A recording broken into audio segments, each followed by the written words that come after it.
Hey there again, Dr. Matthew Mancuso. Thrilled to see you here on week 3 of the 5 Gifts of the Spine. This week we're going to be exploring how your spine and yourself work together. What? So much of how we see ourselves in the world and how we engage with the world is a process of how our body uses our posture as a window to that world. We literally live our lives through our nerve system. Every sense we have, sight, taste, smell, hearing, touch, the works, are all processed through our nerve system. And our spine is like the antenna that helps to tune or activate those different nerves, shaping the way we experience those senses. It's true. We don't always experience the world as it is. We experience it as we are.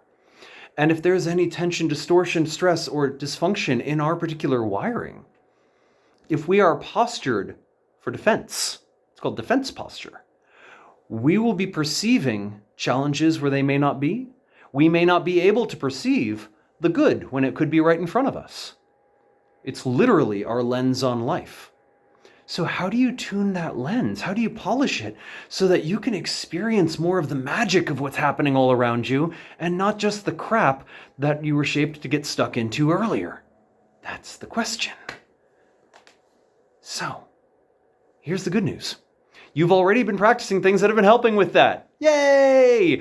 The exercises from the previous 2 weeks are strategically designed to not only help with those function and feeling parts, but also to help keep moving your spine in a way that you can have a fuller range of postures that allow you to have a better sense of experience.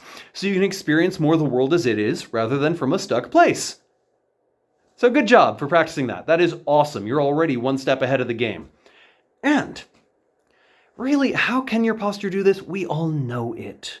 Seriously, when you look at drivers on the road around you, you know where they're at based on their posture. When you're talking in front of people or dealing with a teenager, you know who they are and if they're listening based on their posture.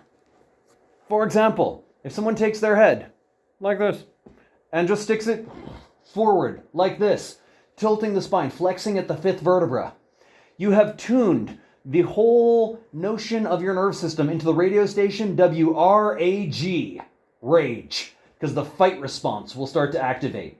Your nerve system will start perceiving challenges all around you, obstacles to be overcome, threats to be overcome, just because your posture is pulling on your nerve system in a way that shapes your lens on life. Does this make sense? Or, on the flip side, to do a moment of standing, when you see someone who's in this posture all the time, say they're texting, or they're schlumping, or whatever, you have taken this nerve system of yours and you have tuned its lens on life into the radio station WSUK, where there is only the ability to start perceiving what is missing, what is wrong, what is lacking. It literally sucks. Which is part of why, if you're doing this on a phone right now, please shift from this position into one where you can actually hear what I'm saying. Thank you. Cool. So, with this, how do we tune the station to WJOY? How do we tune this system of ours so that it has the range to access the joy, the wonder, as well as to find what's crappy when we need to? Well, that comes from updating the spinal sense of self, the background pattern that your nervous system uses to determine who's you and who's other. See, our habitual posture reflects how our brain is stuck. Our brain thinks we're the person who's always screwed over, or our brain thinks we're the person who's always angry, or whatever it is, our brain thinks we're the person who never knows who we are. So we update the brain through movements of the spine. Yes, we've been doing things up to now, and because 90% of the stimulation and nutrition to your brain comes from these movement patterns of the spine, we now want to start creating some better baseline postures to support your brain getting that you are an energized, confident, and just beautiful person who can do whatever you need to do and has all of the energy to enjoy your life. So we're going to explore 3 simple exercises, and they're all going to be simple standing postures and exercises today.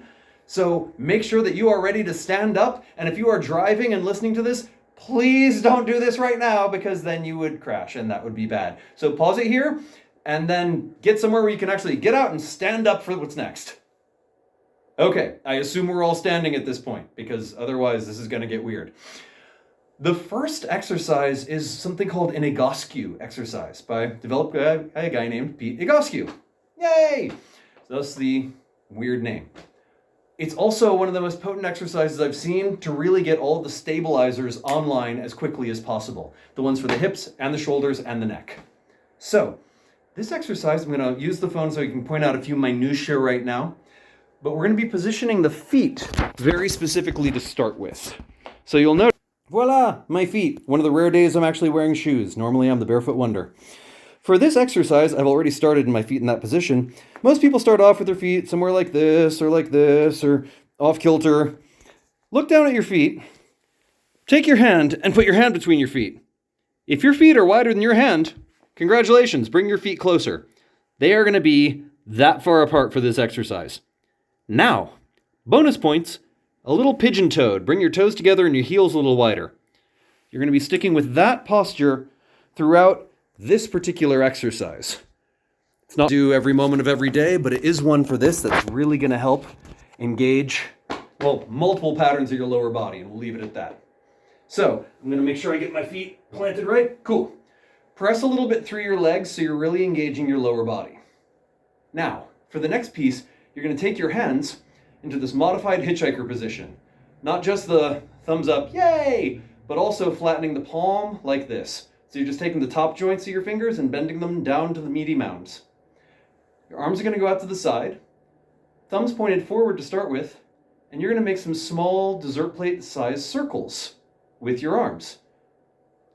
Basically, they're going to roll back and up, just like this. Now, because we can, we're going to add 4-7-8 breath to this. So it's really stimulating the whole parasympathetic nerve system while we're getting this motion going. So everyone's starting, breathing in, 2, 3, 4 circles, hold, 2, 3, 4, 5, 6, 7, exhale, 2, 3, 4, 5, 6, 7, 8, inhale, 2, 3, 4, hold, 2, 3, 4, 5, 6, 7, exhale, 2, 3, 4, 5, 6, 7, 8. Inhale, turn your hands up and over. So your thumbs are going to point behind you now. We are going to go the opposite direction this time.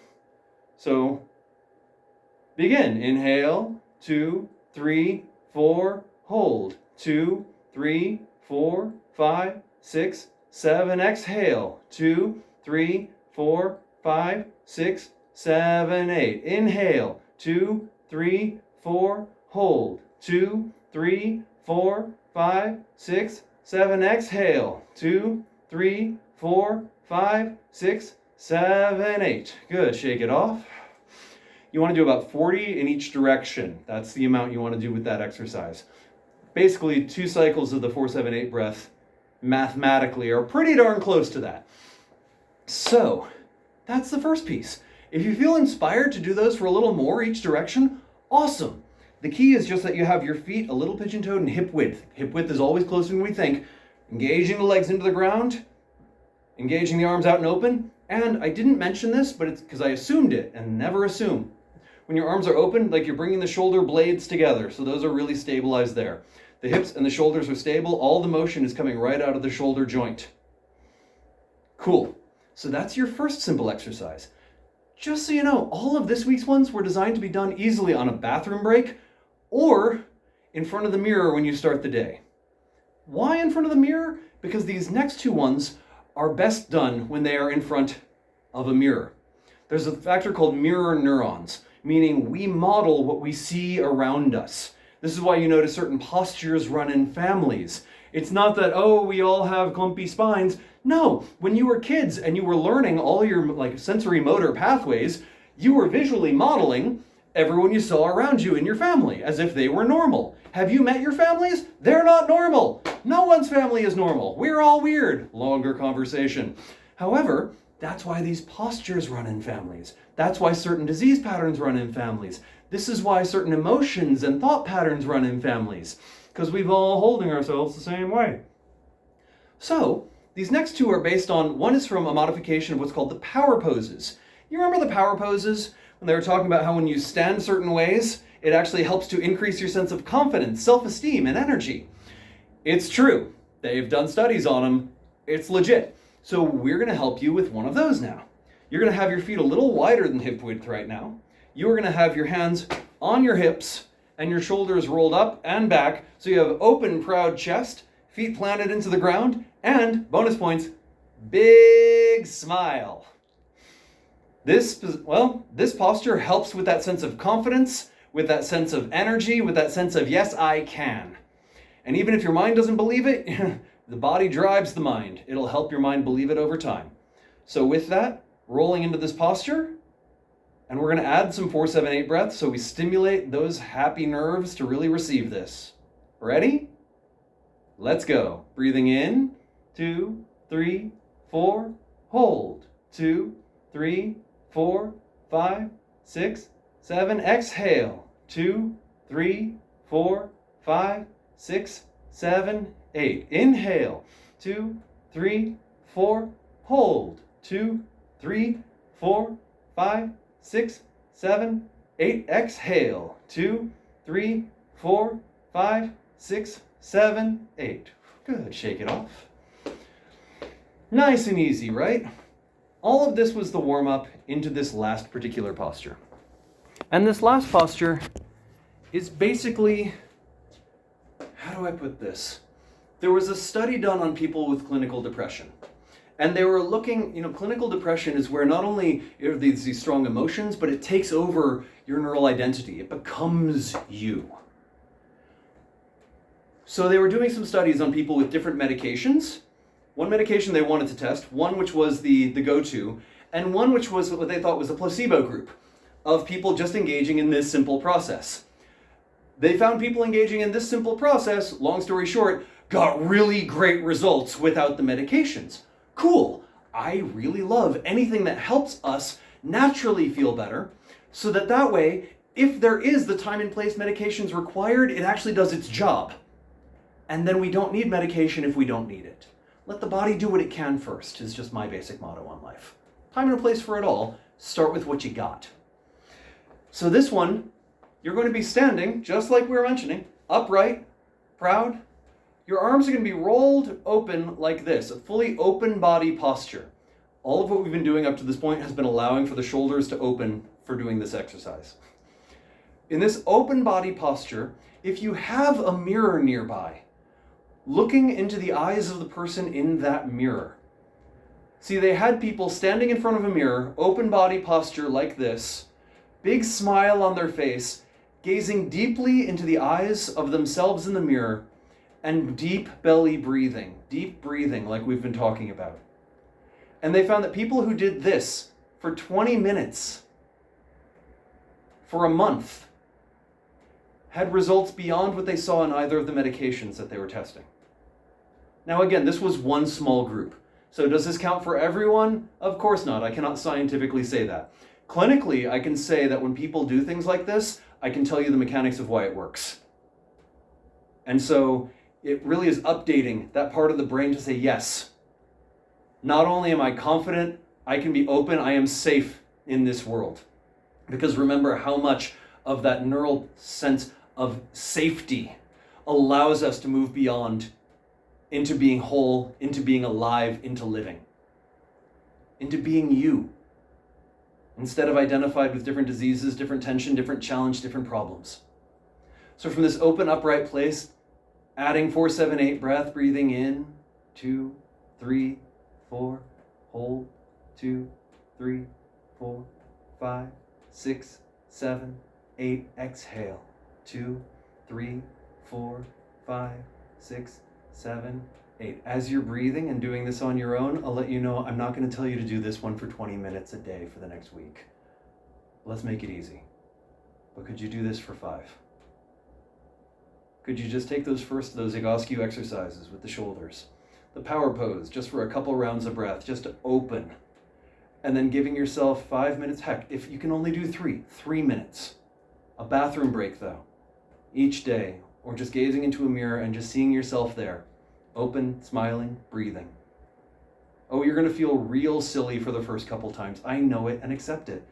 Because your old neural sense of self hasn't made room for you to actually be upright, open, and joyful. That's why things keep going back to what sucks. This is why we practice again and again until we actually update our operating system, update our neural sense of self to be like, yes, I really can and will be and am an energized, vibrant, healthy being. It's my birthright and it's my destiny. And I'm claiming it. Because why not? It can be easy. Or at least it's simple. How easy it is, well, that's up to each of us. But that's a longer conversation. So, it's Dr. Matthew Mancuso. Thanks for joining me. Again, if you want to keep playing with what you've been doing the last 2 weeks and add this to it, go for it, you magnificent badass. And if you just want to start just adding in this one this week and see how these go on their own, go for it. So whatever you do makes an impact. So do what you can do, and we will see you next week.